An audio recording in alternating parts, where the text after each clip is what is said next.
Yeah, what I have today for you, today I will discuss with you a very beautiful topic, a very significant topic, ode को लेकर के बात करेंगे।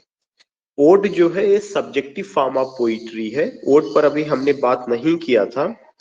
It's a subjective form of poetry. क्या क्या चीजें इसमें होता है, उसकी कैरेक्टरिस्टिक्स क्या होती है, उसके टाइप्स क्या है, और जो इंग्लिश पोएट्स हैं उनमें से कौन से फेमस ओड पोएट्स हैं, एक पूरा आपके पास एक मैटर मैंने भेजा, उसको लेकर के बात करेंगे। सबसे पहला चीज जो ध्यान में रखना है कि जो ओड है it's a subjective form of poetry. Ode जो है यह सब्जेक्टिव फॉर्म ऑफ पोइट्री है। और यह कहाँ से आया है? इसकी उत्पत्ति एंशियंट ग्रीक से हुई है। It originated from ancient Greek and you will come to know कि फिर इसको रोमेनाइज्ड किया गया ओड।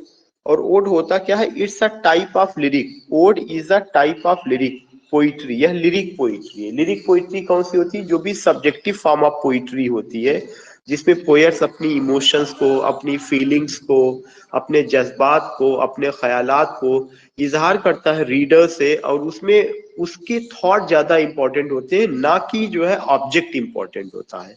ऑब्जेक्ट का मतलब ये होता है कि किसी भी चीज को जो आप देखते हैं, जो वो जैसा नजर आ रहा है उसको वैसा ना दिखा करके, बल्कि उसके बारे में आपका क्या नजरिया है, आप क्या सोचते हैं, इस चीज को जब आप ज्यादा तवज्जो देते हैं, ज्यादा इंपॉर्टेंस देते हैं, तो उस चीज को क्या कहा जाता है? ओड कहा जाता है। तो ओड जो है या क्या, ode is a subjective form of poetry. यह एक सब्जेक्टिव फॉर्म ऑफ पोइट्री है। Number one point, it's a type of lyric poetry. यह लिरिक पोइट्री का हिस्सा है। दूसरा पॉइंट की odes are elaborately structured poems. Odes जो है यह क्या है? ये एक एलाबोरेटली, यह एक बड़ी और वेल स्ट्रक्चर्ड पोयम है, जो किसके लिए लिखा जाता है? प्रेजिंग और ग्लोरीफाइंग एन इवेंट, जिसमें जो है एक इवेंट को प्रेज या ग्लोरीफाई किया जाता है।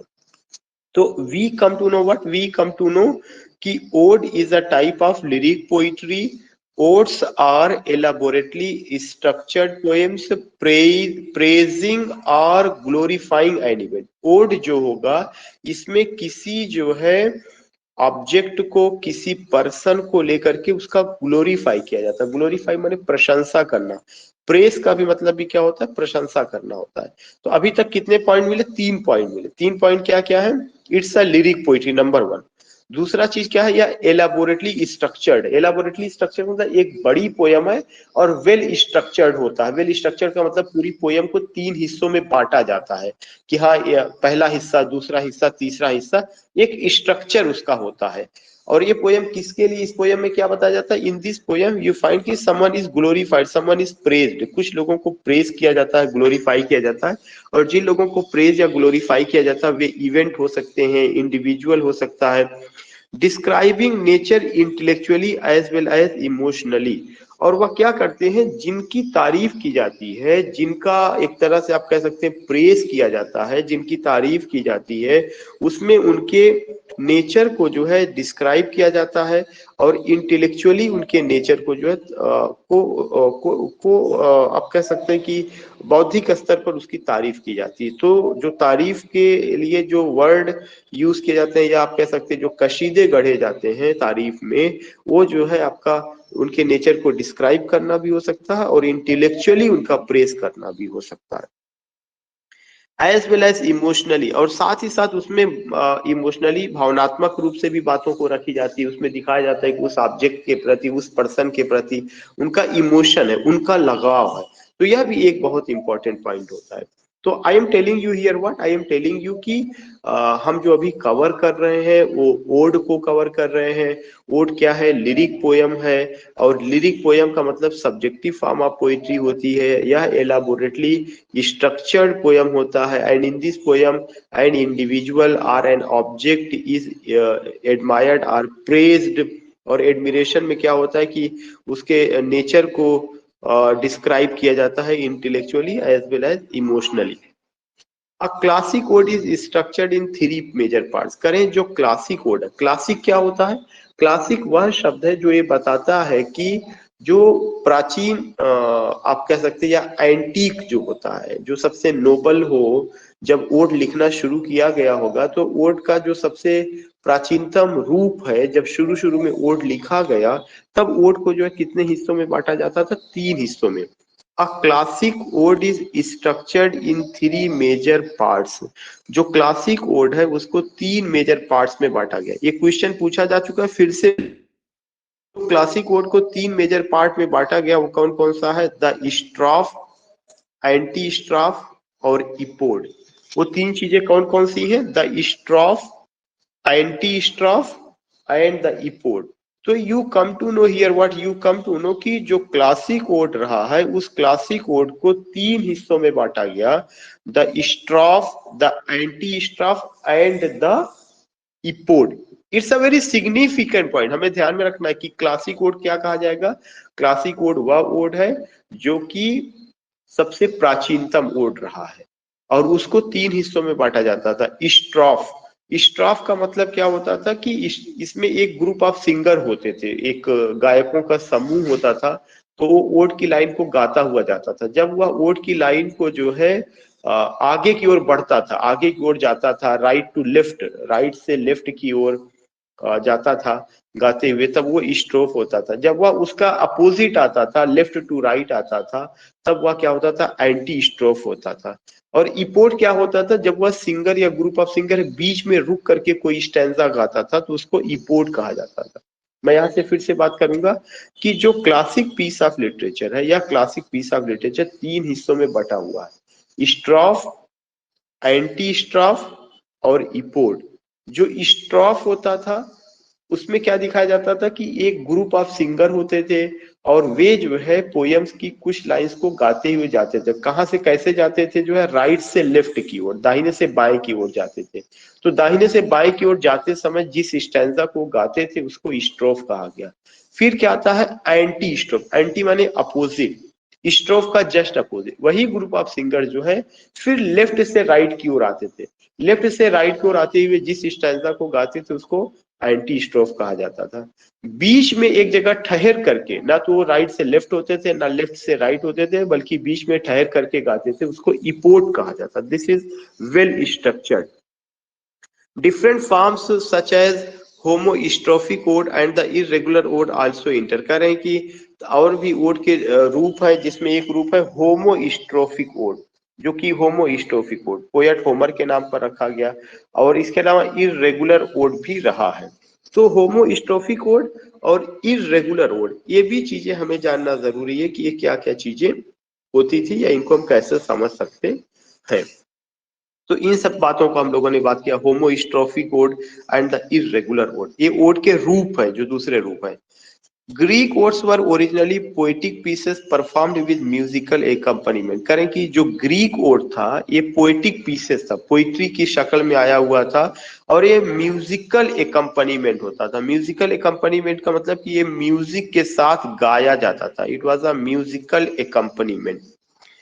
As time passed on, they gradually become known as personal lyric। और करें जैसे जैसे समय गुजरता गया यह जो है पर्सनल लिरिक भी बन गया। They gradually became known as personal lyrical composition, whether sung with or without musical instrument or merely recited, always with accompaniment। तो हमें एक चीज और समझ में आ रहा है, ग्रीक का मतलब क्या होता है? जो आज रोम है उसी रोम को पहले जो है रोम को इटली कहा जाता था, और ग्रीक जो होता था वो यूनान को कहा जाता था। तो यूनान में या ग्रीक में जो ओड लिखा गया वह ऐसा पोएटिक पीस होता था जिसमें म्यूजिक का यूज किया जाता था। बगैर म्यूजिक के ग्रुप सिंगर, एक ग्रुप डांस होता था या ग्रुप सिंगिंग होता था, ये सब चीजें। लेकिन जैसे जैसे समय गुजरता गया तो यही जो आपका ग्रीक ओड रहा था यह पर्सनल लिरिकल कंपोजिशन में बदल गया। कुछ लोगों ने म्यूजिक का यूज किया, कुछ लोगों ने नहीं यूज किया, कुछ लोगों ने उसको केवल रिसाइट किया, गुनगुनाया। और कैसे गुनगुनाए? उसमें एकम्पनीमेंट में, एकम्पनीमेंट का मतलब होता है समूह में, ग्रुप में, एकम्पनीमेंट में गुनगुनाए। तो ये चीज एक इंपॉर्टेंट पॉइंट है कि उन्होंने उसको एकम्पनीमेंट में, एकम्पनीमेंट का मतलब एक से अधिक लोगों ने उसको गुनगुनाया या गाया। दूसरा इंपॉर्टेंट पॉइंट आता है कि the primary instruments used were the आउलास।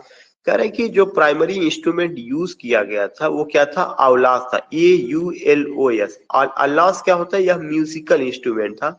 बाद में लायर का यूज किया गया। तो दोनों चीजें आपको समझना, आलास क्या होता था और लायर क्या होता था। आलास एक म्यूजिकल इंस्ट्रूमेंट है, लायर क्या है, ये भी म्यूजिकल इंस्ट्रूमेंट है। लायर जो म्यूजिकल इंस्ट्रूमेंट है वह कैसा इंस्ट्रूमेंट है, लायर एक ऐसा म्यूजिकल इंस्ट्रूमेंट है जिसे आप बांसुरी कहते हैं, और इसी लायर से ही लिरिक शब्द बना हुआ, यह ग्रीक का शब्द है। The latter was the most revered instrument to the ancient Greeks। करें जो लायर जो म्यूजिकल इंस्ट्रूमेंट था जिसे हम बांसुरी कहते हैं, यह एंशियंट ग्रीक का सबसे इंपॉर्टेंट, सबसे खूबसूरत, सबसे महत्वपूर्ण इंस्ट्रूमेंट रहा है। तो I just want to tell you कि जब भी आप ओड की बात करेंगे तो ग्रीक की बात होगी। ग्रीक में जो ओड आया वो कैसे आया, वह भी जो है ओड जो है क्या था कि पोएटिक पीसेस ही था, और उसमें भी म्यूजिकल इंस्ट्रूमेंट के साथ उसको परफॉर्म किया जाता था। जैसे जैसे वक्त बदला तो लोगों ने म्यूजिकल इंस्ट्रूमेंट का यूज करना छोड़ दिया, केवल उसको रिसाइट करने लगे, और ये जो पर्सनल लिरिकल कंपोजिशन बन गया। और इसके साथ साथ ये भी बताया गया कि शुरू में जिस इंस्ट्रूमेंट का यूज किया जाता था वो आलाज था और लायर था। लायर को लिरिक मीन्स बांसुरी के लिए लायर वर्ड यूज किया जाता है, और इसी लायर से ही लिरिक शब्द आया हुआ, और लायर ग्रीक वर्ड है। There are 3 typical forms of ode. Ode के 3 रूप होते हैं, कौन कौन सा, the Pindaric, Horatian and irregular. ये 3 चीज आपको ध्यान में रखना है। यहाँ से क्वेश्चन पूछा जाता है कि ओड के कितने रूप होते हैं, 3 रूप होते हैं। वो तीनों रूप क्या क्या है, पिंडारिक है, पिंडारिक ओड, होरेशन ओड और इररेगुलर ओड। तो जो पिंडारिक है ये पोएट पिंडर के नाम पर रखा गया। Pindaric odes follow the form and style of Pindar, poet Pindar के नाम पर। Horatian odes follow conventions of Horace, Horatian ode Horace के नाम पर रखा गया। The odes of Horace deliberately imitated the Greek lyricists. करें जो होरेस के ओड्स थे वो जानबूझ करके उसको इमिटेट किया गया, ग्रीक लिरिसिस्ट के द्वारा इमिटेट किया गया, सच एज एक अल्केईस एनाक्रियान, इन्होंने इसको वो किया। तो we come to know what, अभी तक जो ये पहला शीट है, इस पहले शीट में हमें समझने की कोशिश कर रहे हैं कि जो ओड है उसका टाइप क्या होता है। 3 मेजर टाइप के ओड होते हैं, पिंडारिक ओड पोएट पिंडर के नाम पर, होरेशन ओड पोएट होरेस के नाम पर, और एक इर्रेगुलर ओड हो गया। उसके अलावा एक चीज ये बताया गया कि जो होरेशन ओड था उसको ग्रीक पोएट्स ने या ग्रीक लिरिसिस्ट ने डेलिबरेटली इमिटेट किया, उसका नकल किए, उसका कुछ उन्होंने नाम दिया, एल्केइयस पोएट ने, एनाक्रियन ने। फिर उसके बाद irregular ode use rhyme but not the 3 part form of the Pindaric ode. करें जो इररेगुलर ओड होता है उसमें राइम तो यूज किया जाता था, लेकिन क्या चीज नहीं यूज किया जाता था, जो 3 पार्ट्स होता था ओड का, जो रेगुलर होता था उसका यूज नहीं किया जाता था। तो वी कम टू नो कि जो इररेगुलर ओड है, इररेगुलर ओड्स में राइम है लेकिन उसमें 3 पार्ट नहीं होता था। वो 3 पार्ट फॉर्म क्या है, जैसा कि हम 3 पार्ट फॉर्म पाते हैं पिंडारिक ओड में, या नॉट द 2 और 4 लाइन स्टैंजा ऑफ होरेशन ओड में जो वेल स्ट्रक्चर्ड होता था। पिंडारिक ओड में 3 फॉर्म क्या होता था, स्ट्रॉफ, एंटी स्ट्रॉफ और इपोड। इसीलिए पिंडारिक ओड को रेगुलर ओड भी कहा जाता है, सब कुछ रेगुलर फॉर्म में होता था। तो हमें जो ध्यान में रखना है कि जो इररेगुलर है, इररेगुलर का मतलब कि जो नियम से ना चलता हो, जो नियम में ना बंधा हुआ हो। तो इररेगुलर ओड जो है यह क्या है, इसमें राइम होती थी, लेकिन जो 3 पार्ट्स होता था पिंडारिक कोड का कि स्ट्रॉफ होगा, एंटी स्ट्रॉफ होगा, इपोड होगा, ये सब चीजें नहीं होती थी। द ओड, फिर उसके बाद कह रहे हैं कि पिंडारिक कोड के भी नियमों को नहीं फॉलो करते थे, या जो है उसके अलावा जो है 2 और 4 lines stanza of the Horatian ode, या होरेशन ओड जो 2 या 4 लाइन की स्टैंजा में लिखा जाता था उस पैटर्न को भी नहीं फॉलो करते थे। The ode is a lyric poem, जो ओड है यह लिरिक पोयम है। It conveys exalted and inspired emotions, it conveys exalted and inspired emotions. इसमें जो है क्या किया जाता था, एग्जाल्टेड और इंस्पायर्ड इमोशंस को प्रेजेंट किया जाता है। कह रहे हैं कि जो ओड है it's a lyric poem, it conveys exalted and inspired emotions. It is a lyric in an elaborate form. यह जो ओड होता है, अब देखिए यहाँ पे दो तीन इंपॉर्टेंट पॉइंट कि ओड जो होती है यह लिरिक पोयम है। Number one point, lyric poem मैंने आपको पहले ही बता दिया कि ऐसी पोयम जिसमें म्यूजिक का यूज किया जाता है। दूसरा चीज में बताया गया इट कन्वेज, कन्वे का मतलब प्रकट करना, बताना। इसमें क्या चीज दिखाया जाता है, एग्जाल्टेड एंड इंस्पायर्ड इमोशन। इसमें ज्यादातर बातें इमोशनल होती है और वह इमोशन किसी से इंस्पायर होकर के जो है, तो ये लाइन भी याद करना कि it conveys exalted and inspired emotion. It is a lyric in an elaborate form. ये एक जो है क्वेश्चन पूछा जा चुका है, it is a lyric in an elaborate form. यह एक लिरिक पोयम है जो एलाबोरेट होती है, जो बड़ी होती है। तो क्वेश्चन क्या पूछा जाता है, क्वेश्चन ये पूछा जाता है which form of the poem is elaborate than lyric. कौन सा form of the poem lyric से बड़ा होता है। तो जो form of the poem lyric से बड़ा होता है वह क्या है, वह आपका ओड है। अगर कभी भी क्वेश्चन आता है कि which form of the poem is elaborate या larger than lyric, that is ode. Ode की डिफिनीशन यही होती है कि ode is larger than lyric poem. Ode जो है लिरिक पोयम से बड़ा होता है लिरिक से। It is a lyric in an elaborate form expressed in a language that is imaginative. और एक ऐसी भाषा में इसमें यूज किया जाता है जिसमें कल्पना हो सकती है। डिग्निफाइड भाषा, शानदार और सिंसियर होती है। लाइक द लिरिक, लिरिक की तरह से an ode is Greek ode. जैसे लिरिक की उत्पत्ति ग्रीक से हुई है वैसे ओड की उत्पत्ति भी ग्रीक से हुई है। ग्रीक का मतलब यूनान, रोम का मतलब इटली। पहले जितनी भी सभ्यता आई है, जितना भी लिटरेचर आया हुआ इन्हीं जगहों पर आया हुआ है। तो मैं इतना जानना चाहता हूं, अगर आपको मेरी बात समझ में आ रही तो जल्दी से आप मुझे लिखिए यस, ताकि मैं अगली शीट को कवर करूं। इस पूरी शीट में मैंने आपको यही बताया। आयशा इज राइटिंग की यस, ठीक है। और लोगों ने भी ज्वाइन किया है। शिफा yes sir, one more person has also join.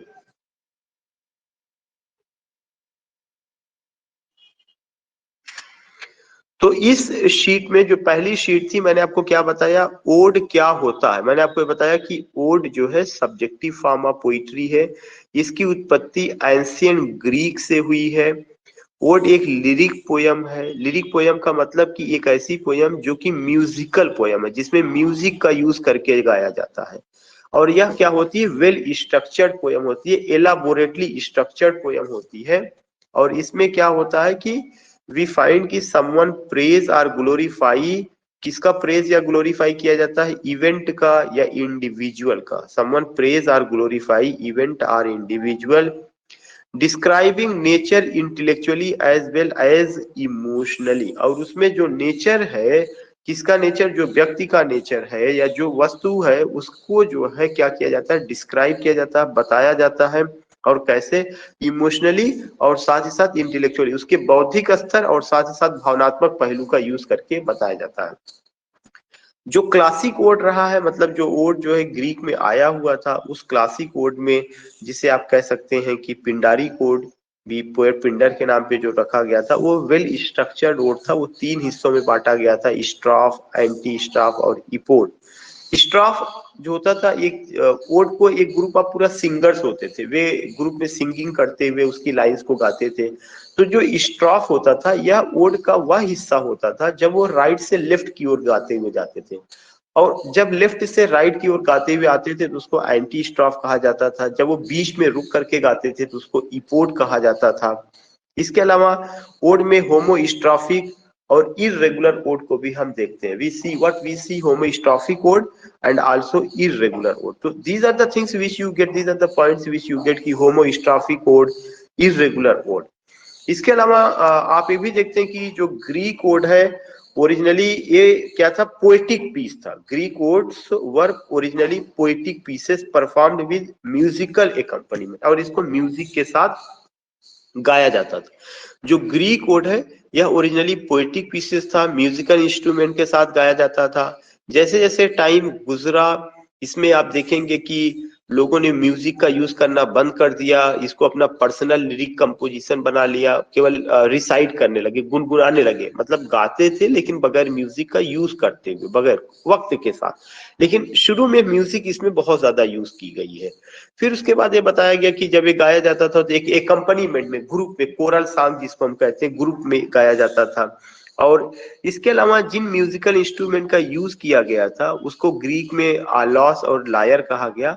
जो लायर रहा है ये बांसुरी को कहा जाता है, लायर से ही लिरिक शब्द आया हुआ है, और ये दोनों शब्द ग्रीक भाषा का है। फिर बताया गया कि ओड 3 तरह का होता है, एक पिंडारी ओड होता है, एक आपका होरेशन ओड होता है, और एक आपका इर्रेगुलर ओड होता है। पिंडारी ओड पोएट पिंडर के नाम पर रखा गया, होरेशन ओड पोएट होरेस के नाम पर रखा गया। इर्रेगुलर ओड क्या होता था? वह ओड होता था जो कि वेल स्ट्रक्चर्ड नहीं होता था, और इसमें कोई चीज नियम में बंध करके नहीं चलती थी। ना तो वो जो है स्ट्रॉफ, एंटी स्ट्रॉफ या इपोड जो पोएट पिंडर की देन थी उसको फॉलो किया जाता था, ना ही इसमें जो है होरेस का जो 2 लाइन या 4 लाइन का स्टैंजा फॉर्म होता था उसको फॉलो किया जाता था। इस तरह की चीजें नहीं होती थी।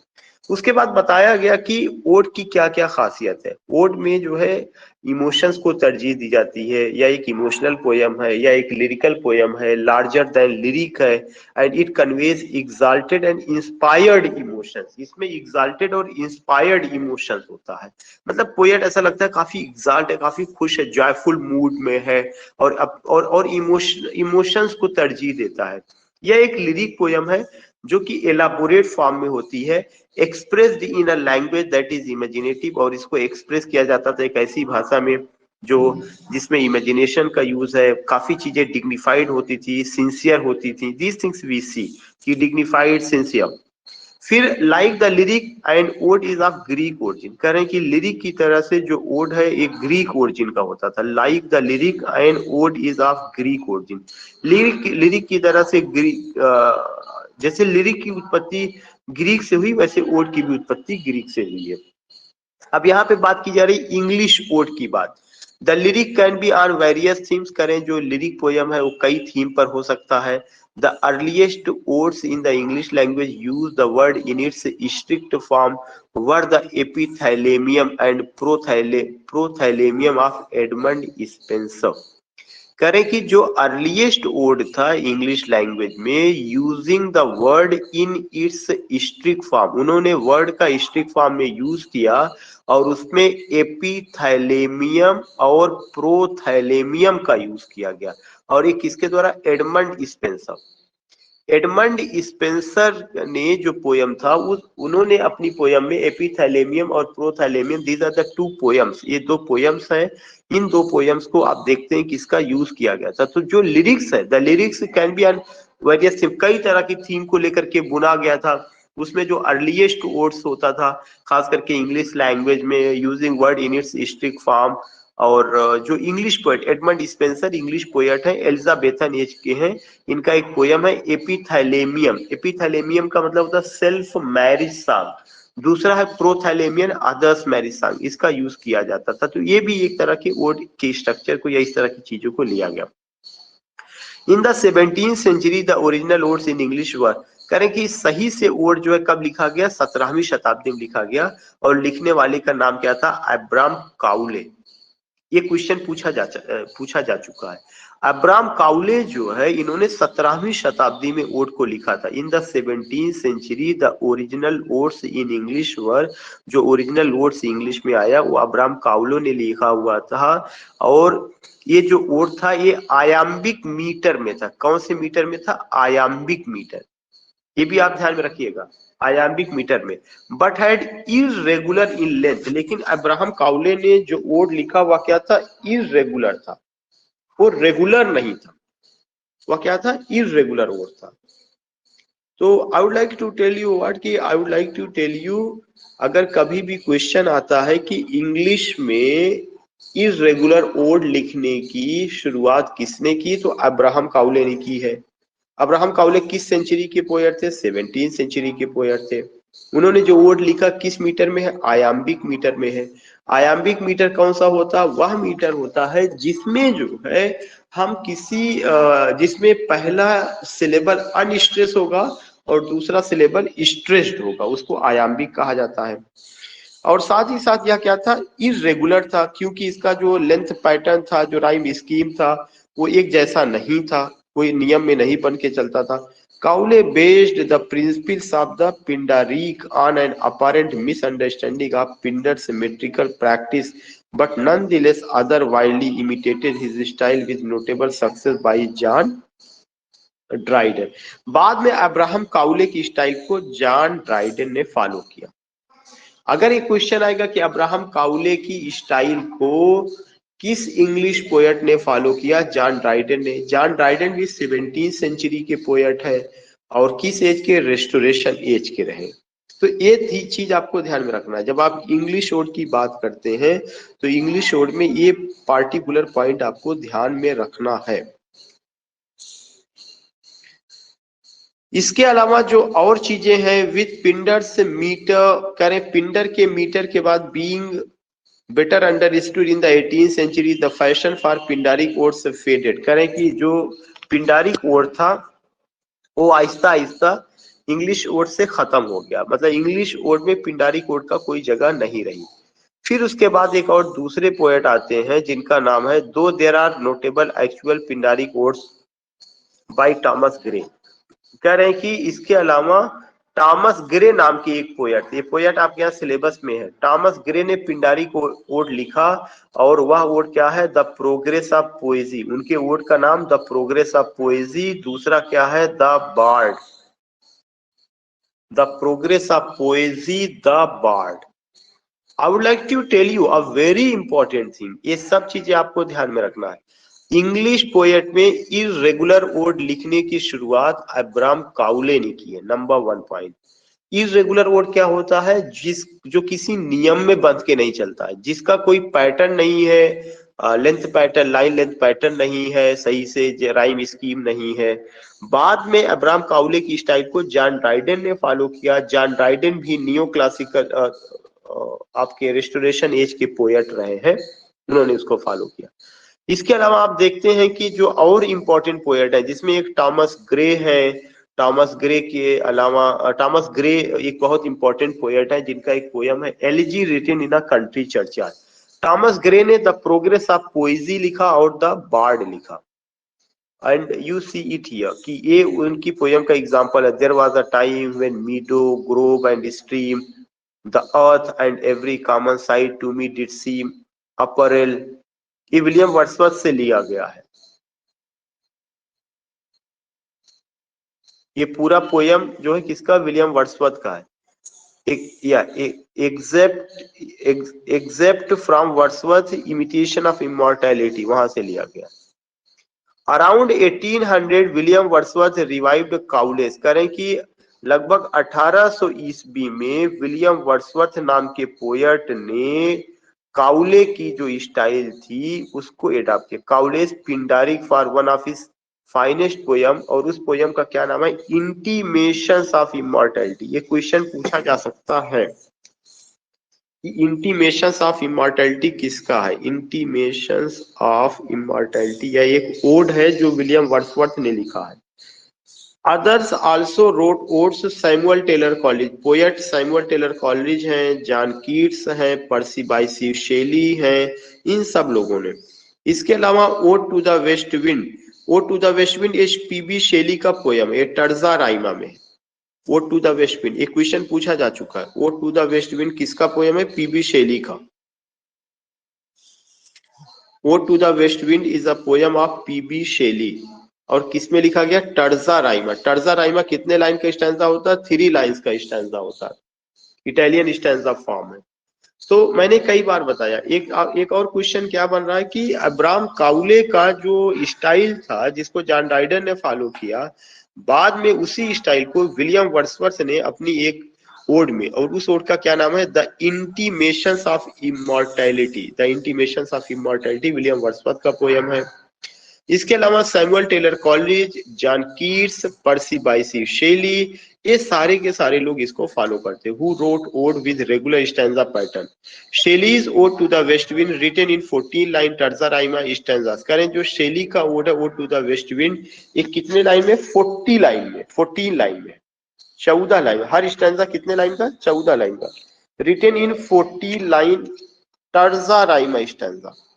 कौन सा rima? Terza rima, 3 line stanza form. Is a major poem in the form perhaps the greatest odes of the 19th century. However, were Keats 5 great odes. Keats के, जॉन कीट्स एक पोएट है जो रोमांटिक एज के poets थे, उन्होंने बहुत बेहतरीन odd लिखा। तो दूसरा बड़ा नाम किसका आ रहा है? दूसरा बड़ा नाम जो है जॉन कीट्स का।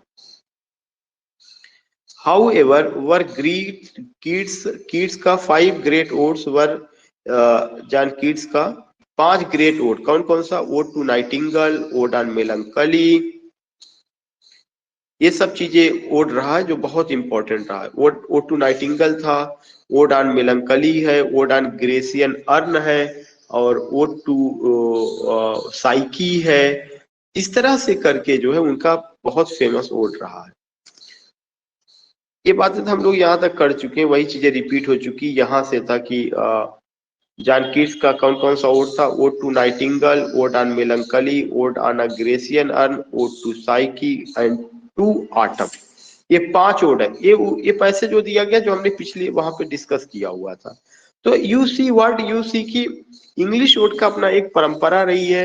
इंग्लिश ओड के जो पोएट्स हैं उन्होंने भी इस पे काम किया है। आज this things you see. After Keats, there have been comparatively few major odes in English. One major exception is the 4th verse of the poem "For the Fallen" by Lawrence Binyon. ये भी question बहुत important है। John Keats के बाद अगर कोई odd लिखा गया बेहतरीन ओड तो वो कौन सा रहा है? For the fallen. For the fallen नाम का ओड किसके द्वारा? लॉरेंस बिनियॉन ने लिखा हुआ था। तो लॉरेंस बिनियॉन ने लिखा और उसका क्या नाम रहा? For the fallen, which is often known as ode to the fallen, जिसको ओड टू द फॉलन भी कहा जाता है, और सिंपली एज द ओड, या उसी का एक और नाम रखा गया द ओड।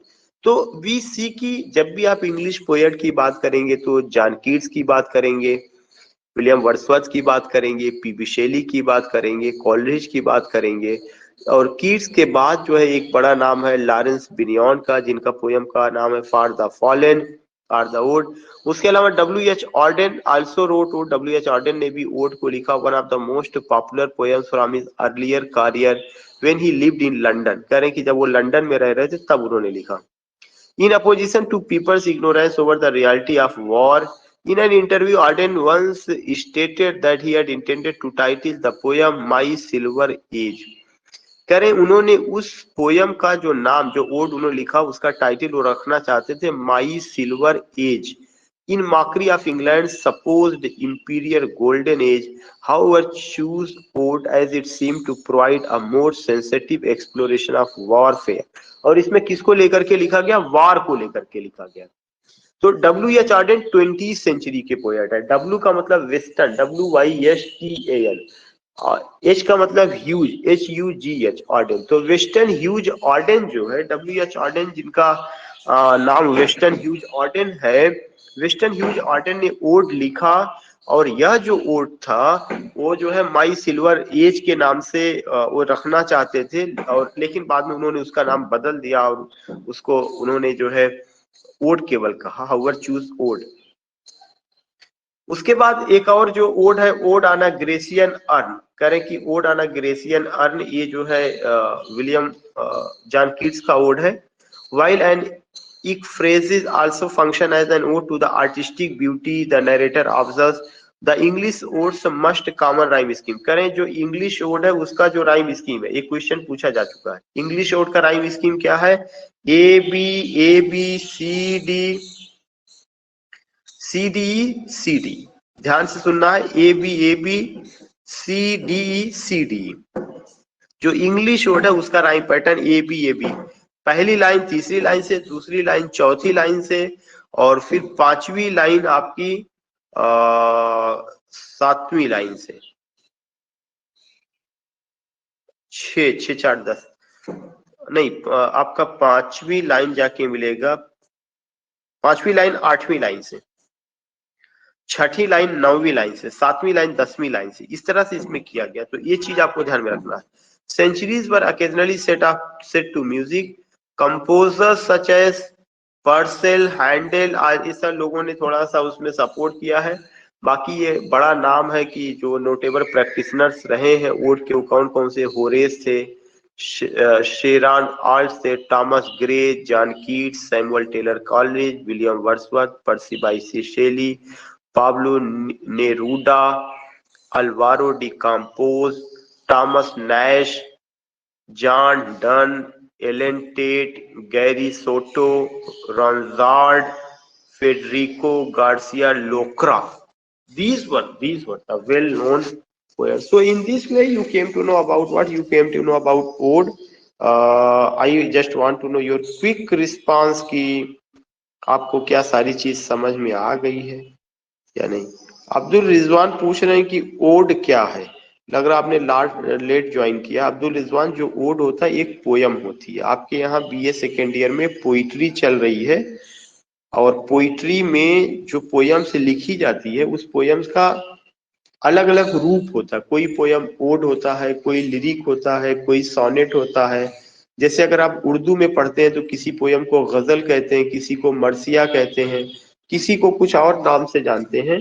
ऐसे ही इंग्लिश में जो पोयम्स आपके यहाँ सिलेबस में है उनके अलग अलग नाम है. कोई पोयम सोनेट है, सोनेट 14 लाइन की पोयम कहा जाता है. कोई पोयम लिरिक है, लिरिक उस पोयम को कहा जाता है जिसमें म्यूजिक का यूज करके उस पोयम को गुनगुनाया जाता है. म्यूजिक का यूज करके उसको लिरिक कहा जाता है. ऐसे ही ओड है. ओड भी में भी क्या होता है, यह एक लिरिक पोयम है. लिरिक पोयम के साथ साथ जो है इसमें जो है क्या किया जाता है, इस पोयम को रिसाइट किया जाता है. इसमें सब्जेक्टिविटी होती है और इसमें जो है पोएट्स की इमोशंस को, उसकी इंटेलेक्चुअलिटी को, जो किसी ऑब्जेक्ट या इंडिविजुअल पर्सन की प्रशंसा में वो लिखता है उसको तरजीह दिया जाता है. तो जो ओड है, ओड जो है क्या होता है, किसी इंडिविजुअल मतलब किसी व्यक्ति के बारे में या किसी ऑब्जेक्ट के बारे में जब आप उसकी तारीफ करके कोई पोयम लिखते हैं तो उसको ओड कहा जाता है. ओड एक ऐसी पोयम है जो किसी वस्तु या किसी व्यक्ति की तारीफ में लिखी गई पोयम को कहा जाता है. लेकिन उसकी अपनी खासियत होती है. खासियत क्या होती है, इसमें म्यूजिक का यूज किया जाता है, यह वेल स्ट्रक्चर्ड होता है और साथ ही साथ लिरिक से यह बड़ा होता है, ये डिग्निफाइड कंपोजिशन होता है, इसकी लैंग्वेज भी शानदार होती है, इसके टाइप्स होते हैं, वो सारी बातें मैंने आपको बताई है.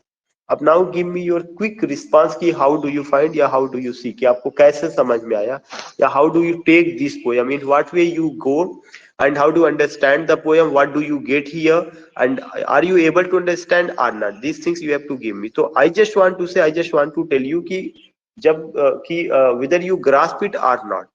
So just give me your quick response. So in today's class, what I covered in today's class, I have covered ode, its basic characteristics और उसका नेचर, उस तमाम चीजों को लेकर के. Just give me your quick response, how do you find it.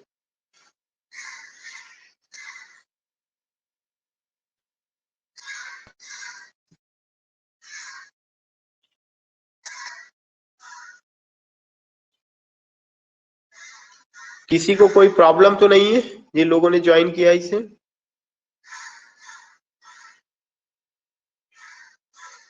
सब समझ में आ गया.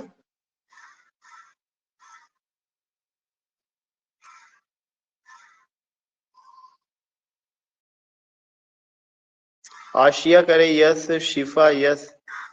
ठीक है, okay Asia and Shifa, thank you बेटा for joining this session. Okay.